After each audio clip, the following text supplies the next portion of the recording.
सूरदास जी कहते हैं, संसार में प्राणी आता है तो वो तीन में बंध जाता है, तीन आशाओं में बंधा हुआ है। ये तीन आशाएं कौन कौन सी? सुत वित नारी। सुत अर्थात संतान, वित्त अर्थात धन, और नारी माने स्त्री पत्नी। सुत वित नारी तीन आशाएं, त्याग सके तो मन त्याग दे। और कहत कबीर सुनो भाई साधो, जाग सके तो अब जाग रे। ये जीव किसका अंश है? परमात्मा का अंश है। ये जीव परमात्मा का अंश। परमात्मा कहते हैं, जीव अब तुमको संसार में जाना पड़ेगा। और जीव जब संसार में आता है तो शरीर धारण करके आता है। इस संसार में आने के लिए हमको शरीर की आवश्यकता पड़ती है। भगवान ने शरीर दिया और भगवान ने कहा संसार में जाओ। जैसे ही चलने को तैयार हुआ, भगवान ने कहा प्यारे, शरीर को लेकर के संसार में जाओगे, लेकिन संसार में रहने के लिए आवश्यकता पड़ेगी काहे की? बोले बुद्धि की। संसार में अगर काम करना है तो बुद्धि की जरूरत है। बिना बुद्धि वाले को संसार वाले बड़ा परेशान करते।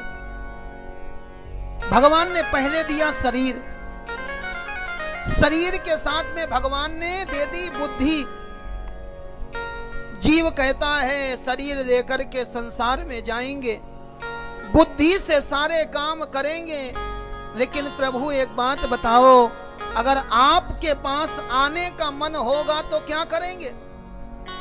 भगवान ने एक और चीज दे दी। क्या? भगवान ने दे दिया मन।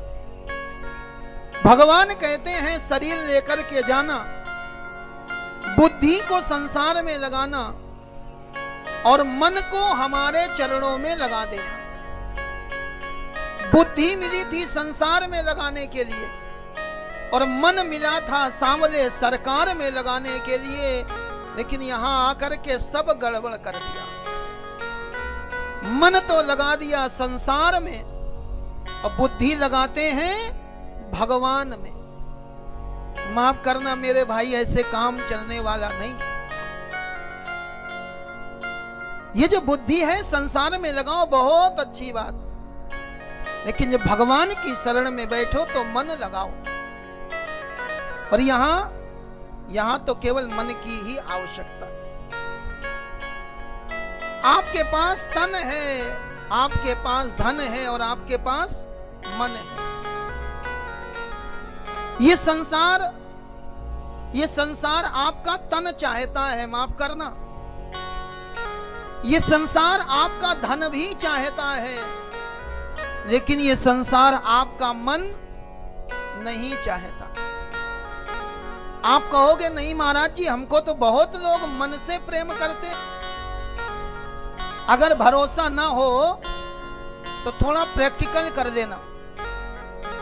आपके मित्र की बेटी का विवाह हो और मित्र की बेटी के विवाह में तन से, शरीर से जाना नहीं, धन का व्यवहार का लिफाफा भिजवाना नहीं और सवेरे शाम फोन करना, भैया हम मन से आपके साथ हैं, मन से आपके साथ हैं। लोग क्या कहेंगे? बोले भैया अपना मन अपने पास रखो। संसार वाले तन चाहते हैं, संसार वाले धन चाहते हैं, और भगवान केवल और केवल आपका मन चाहते हैं।